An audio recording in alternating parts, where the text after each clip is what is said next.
We were talking about the set as it was constructed over at CBS Radford for Gilligan's Island. I imagine that must have been a challenging set to construct and dress and work around on a regular basis. Any mishaps ever on that set? Oh, yeah, yeah. But from the word go, there was a problem. I had ordered the huts that they were going to live in to be built like people would build huts, not like carpenters would build huts, because these are people who don't know from T-squares and micrometers. The professor might, but he's not going to physically do all the work. The skipper and Gilligan are going to do a lot of work. So I want the huts to be built, off center and, crooked. They said, gotcha. A phrase that I have now hated over the years, because when people say gotcha, 9 times out of 10, they don't gotcha. They think they gotcha. Well, I came down a few days later to take a look at the set, and there it is. Beautiful huts. So I called the head of construction crew. He was beaming. He thought they had done an outstanding job. And I said, about the huts. He said, yeah, aren't they great? I said, yeah, that's the problem. Remember what I said, they should look crooked and this? He said, do you realize, he said, it's a ½ inch off center. He said, it broke our hearts to do that, to make it that bad. I said, I can't even see the difference. He said, it's all out of whack. I said, look, it's true that the Hollywood people on sets and wardrobe, everything, are the best in the country.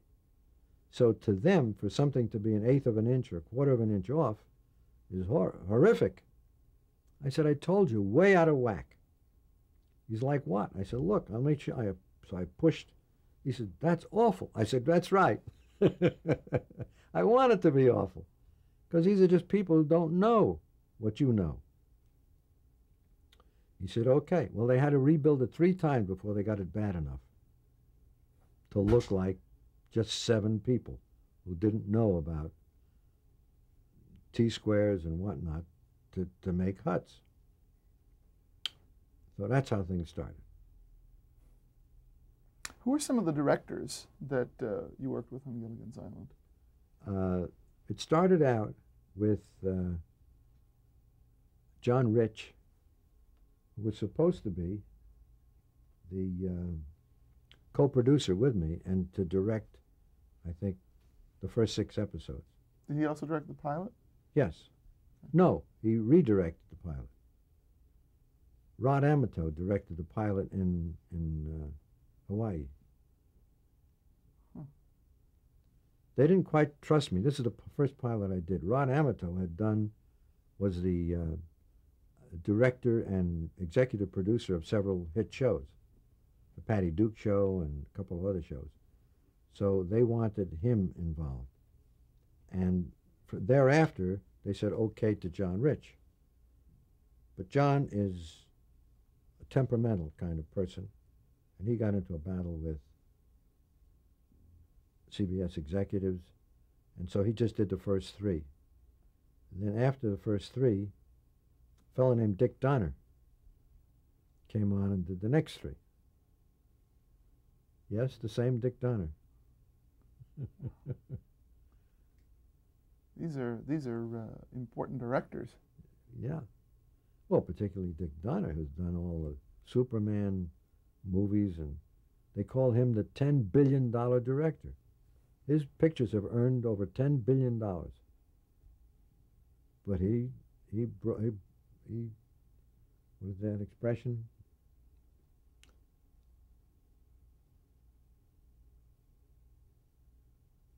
Anyway, he started out, I think that this might have been his first assignment, really. Came from the East, and he did this. Maybe he did some other things first. Huh. But I had heard good things about him, and he did 3 episodes that were very important, because the cast was very upset at that point. The reviews had been terrible. Really? Yeah. Most of them. There were some good reviews, but, they always... What was the general tenor of the reviews? That it was silly. Nobody understood it was about a serious topic, about how a group of people have to learn to live together. Not one reviewer mentioned that. Not a single reviewer. Even the ones that liked it. Just said it's another half hour of fun and it's worthwhile watching if you want a few laughs. Period. Nobody understood the premise. But the audience immediately. The audience, because I got a lot of letters about that. The audience knew it, the critics didn't. Now, what that does, I don't care about reviews particularly, but the cast does. And the front office does. Because Mr. Paley had at that time what was it called? The Diamond Network, not the Diamond. The Class Network. And he couldn't abide the fact that they were getting these kind of reviews on a CBS show. So as a result, he wasn't too thrilled, moved the show. You know that show was never on the same night or the same time in its history. He used it to further other shows which he had more cause to feel good about. So during the run of the show, how many times was it moved on the schedule? 3 times. It was on Saturday at 8:30. It was on Thursday at 8 o'clock. It was on Monday at 7:30. He just used it to bring viewers to the next show. Because he used it like a, what do they call those horses that do the plowing? For race horses that he liked better. So it had a troubled history. Now, he would never think of moving Lucy. That was in the same slot forever, for 10 years. He would never think of moving any show, but a show that he got bad reviews was a reflection on him. That's how he took it. And you say that that was troubling for your cast. Yeah. Yes, it is. Do you feel that it affected the harmony of that set? It did. That's why Dick Donner was very important. Because he's a very likable guy, enthusiastic, young, and he kind of smoothed things over, and he's easier than John Rich, who's a very good director, but kind of a taskmaster. And they needed a little oil on their skin. And that's what Dick Donner did. Now, the show was initially done in black and white. First year. So in the second season, you went to color. Yes. How did that affect the show's production? Not at all. Use different film. That's pretty simple. Use color film. Ask a stupid question. And then it's no longer black and white. Magic. Now, it only lasted 3 years, which I guess I didn't realize till I sat down and looked at this timeline. Yeah. Which is hard to imagine, considering sort of the long-lasting effect of the show. Ask the average person in the street how long was Gilligan's Island on. They'll say 8 years, 9 years. Why do you think it was only canceled after 3 years? Because of Mr. Paley. He never liked the show because of the original reviews. Was it still doing well in the ratings? Yes. I'll tell you exactly what happened, as a matter of fact. We were renewed for a 4th year. And Paley, at that time, would fly in from, he owns an island someplace in the Caribbean. It's either in the Caribbean or the Caribbean, either one. So he would fly in to go over the board's recommendation for the upcoming season. So he looked at it. Now, his favorite show, and more importantly, his wife's favorite show, was Gunsmoke. And they had decided to eliminate Gunsmoke, and which gave them 2.5 hours for Gilligan's Island on Monday at 7:30, followed by a new show. I don't even remember the name of that show. It might have been Doc, some comedy, a rural doctor comedy show. And he said, funny. I can just picture the meeting. I wasn't there, but I can picture it. He looked all over the 7 days, and he said, "Where's Gunsmoke?" And nobody wanted to say we took it off the schedule. They all got busy looking. They said, where's Gunsmoke? He's right. Who was running the network at the time? I guess Mike Dan. Huh. And everybody around the table said, "What happened to Gunsmoke? What did you see? Did you do?" He said, "I want Gunsmoke back." And he left. So now they're stuck with a schedule that doesn't have Gunsmoke in it, which they have to put in. Somebody at that meeting, they never told me who, said, "Look, we have not gotten great reports from this new half hour we're slotting after Gilligan. If we dump that show and Gilligan, we have an hour, and we can put Gunsmoke in at an earlier hour, maybe attract some kids instead of the older people that it gets on Saturday night." It was on at 10 o'clock Saturday night. And so that's what they decided to do. So after I had gotten a call saying I was renewed, in fact, I called the cast members with this good news, and 2 of them bought houses. I had to make another call and say, "We're not on the schedule anymore." And I felt terrible, but, I have to report things as I hear them. How did this affect you personally? I mean, when you got this news? Well, it affected me, first of all, in my relationship with the cast, who had trusted me always. And I felt like a horse's rear, calling him and telling him I'd been renewed. I was not wise enough at that point to realize that if the head of programming calls you and tells you you're renewed, that has no meaning. You have to get it from the money people. Business Affairs has to call you and say, "In the mail is a renewal." Until that happens, the head of programming can say it 17 times. It doesn't mean anything. I didn't know that. When he told me we were renewed, I accepted it at face value. So I was embarrassed for the cast, unhappy because of that, unhappy because we had a lot more ideas to do. I had now used the idea of dream sequences to take them off the island.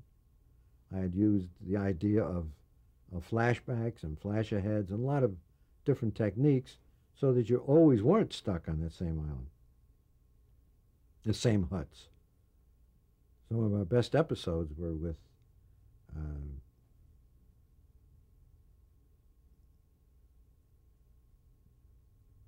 guest stars, which weren't in the original concept.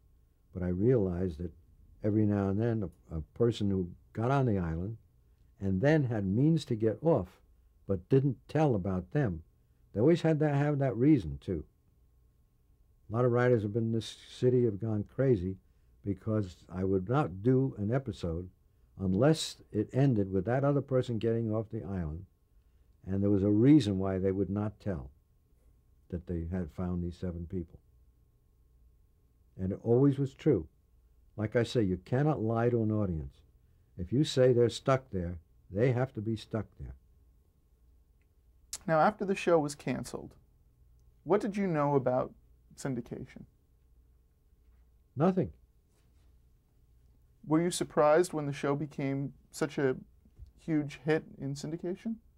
No, because it was a big hit on the air.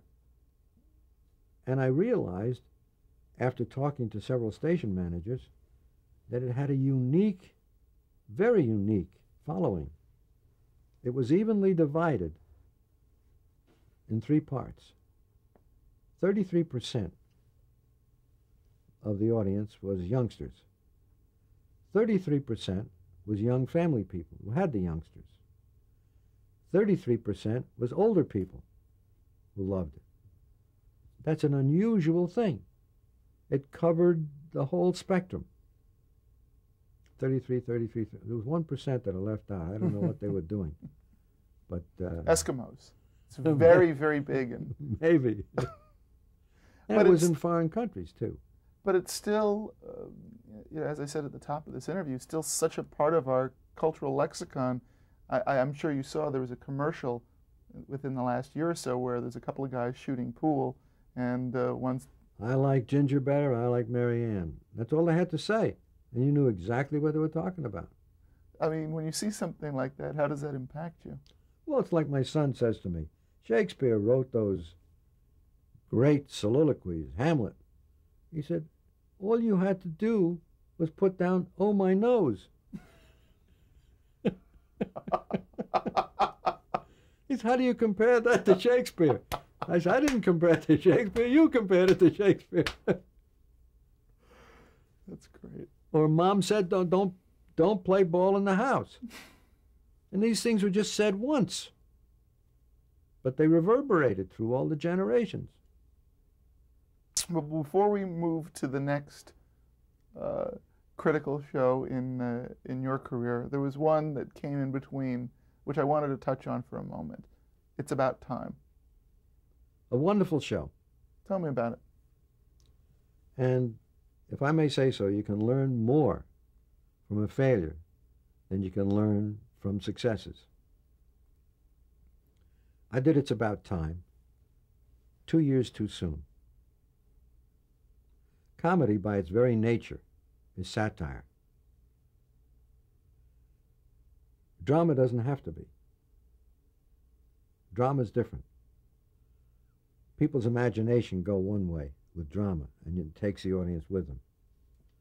Comedy has to have something, has to have a precursor. It has to have something that you're satirizing. 2 years after I did It's About Time was the first time that we walked on the moon. 2 years later, I think the show would have had we also had a problem. We were up against the #1 show. But I don't think that was the cause of the failure. We were doing a satire on man walking on the moon, John Glenn. We did it 2 years before he did it. We were doing a satire of John Glenn, and he had not yet done it. We were doing, they went through the time barrier. Describe the show a little bit in detail for those of us that didn't get the chance to see it. Well, I'll bet you a lot of people know the theme song. The theme song got more popular than the show. It's about time, it's about space, it's about two men in the strangest place. That was the first few lyrics. And it's about two astronauts who break the time barrier. They go so fast. Something goes wrong and they break the time barrier, and they land on the Earth 5 million years ago. And when they get out of their spacecraft, there's cavemen, cave people. And it's again my favorite theme. How does modern man deal with cave people who don't have his expertise and technique and learning, but they have their own things which they do better than modern man can do. So it's a conflict of people who have to learn to live together. Again, it's the same theme. I stress it because I think that's the most important theme in the world in which we live, where big countries have to get along with little countries. And blacks and whites and Indians and Muslims and Jews and Arabs and all these people. It's one world. How do we get along? So I thought that was a terrific idea to compare modern man and ancient man, in a sense, and see how they got along. But we had not the image of a spacecraft landing on the moon and John Glenn walking or getting out and saying one step for mankind and so forth. I don't mean to diminish that, but and as an aside, on the Brady Bunch some years later, we had Jim McDivitt, who was, I think, the fourth man to walk on the moon. He was an astronaut, and he played himself on the Brady Bunch, and he came there. And I was down on the set visiting with him, And he said to me, I am going to be such a hero at home with my kids. He has 2 kids. When they see me on the Brady Bunch, I am going to be such a hero. I said, Jim, what about walking on the moon? He said, that's just what I do. This is going to make me a hero. I couldn't understand that. If I told my kids I walked on the moon, I think I'd be a hero. But here's a guy who walked on the moon, and he said being on the Brady Bunch is going to make him a hero at home. The importance of television, once again. As we get back to that. You see? That's the theme. That's the through line. It's a through line. The believability of television. So were you pleased then with the execution of it? It's About Time? Well, I did this. At the end of 13 weeks, it was clear that I had stumbled. And I said to myself, maybe I'll do it the other way, which was quite expensive, because up till then we had lived in caves and so forth, among the cave people. I said to myself, what if they took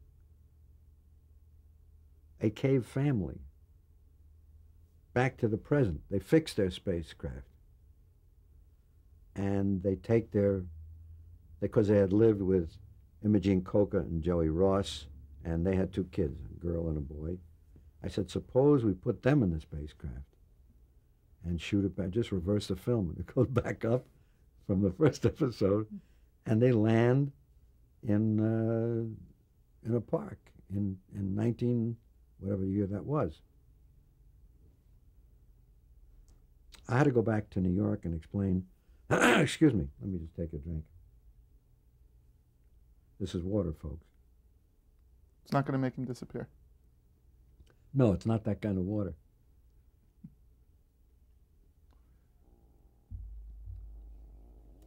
So I had to go back and explain to, was that CBS? I think that was, yeah, it was CBS.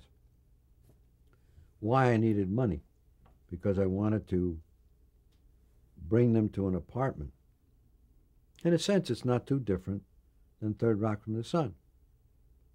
I was bringing ancient people, not from a different planet, but ancient people who didn't know a thing about modern conveniences. They couldn't believe you could get water out of a faucet. Impossible.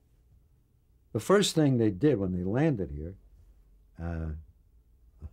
there was a girl, it was a woman who was famous then. She was a spokesman for some hamburgers. I forget her name. Anyway, we got her, and we got a Volkswagen. And so they landed in this park-like atmosphere, and a Volkswagen came up the road, and Joey Ross, I think his name was Gronk, something like that, took his club. He thought it was a dinosaur, some kind of animal, this Volkswagen, and he smashed it to pieces. It was one of the funniest scenes I've ever seen. It was hilarious.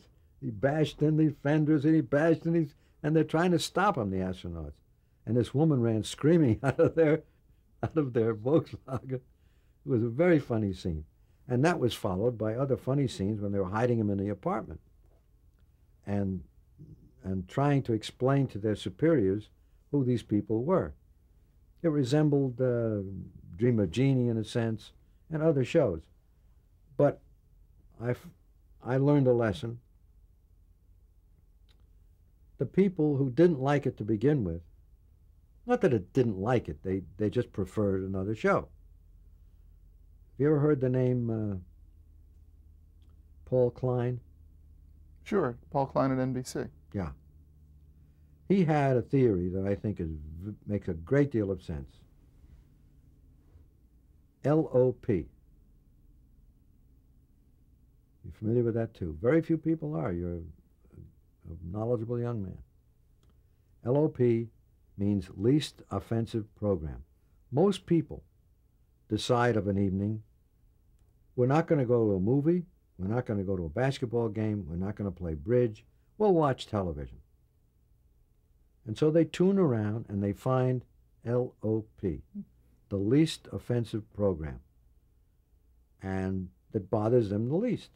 And that's what they'll watch. But they've already made a decision to watch television. And I think there's a great deal of truth in that. He's not very well known, and I think he should be. That was a good theory. Like Jim had a great theory. Jim Aubrey. Jim Aubrey. He was the first programming man, to understand the value of following one comedy with another. There used to be a time when all the networks did the same thing.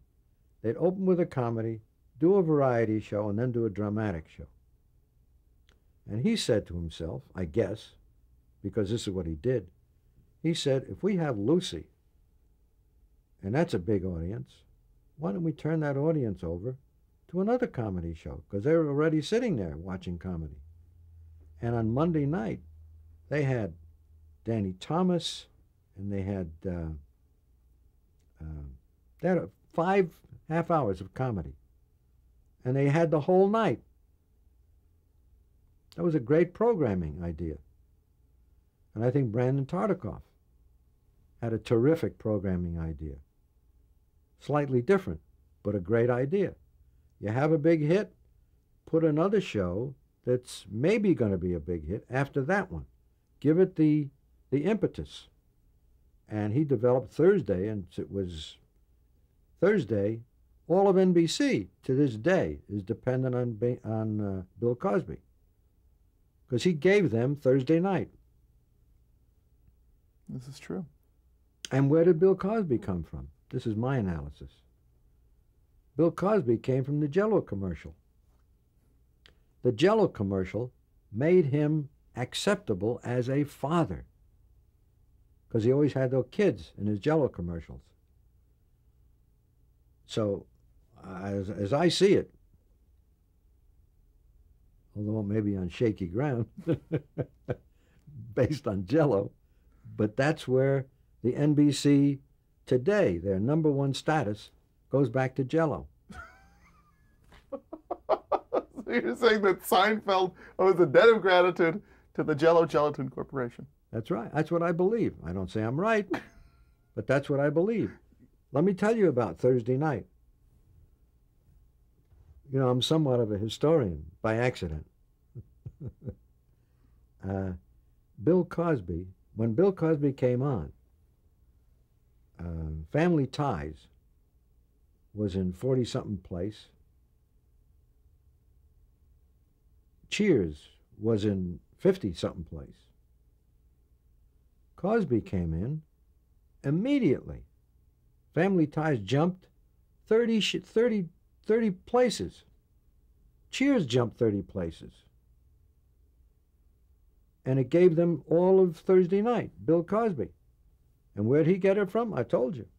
Jell-O. Now, as I said before, I know I'm basing it on shaky ground with Jell-O, but that's where I think it all started. Well, the Jell-O itself is kind of shaky. That's what I meant. Well, I'm just translating for the rest of it? No, I'm just letting you know that I understood. Okay.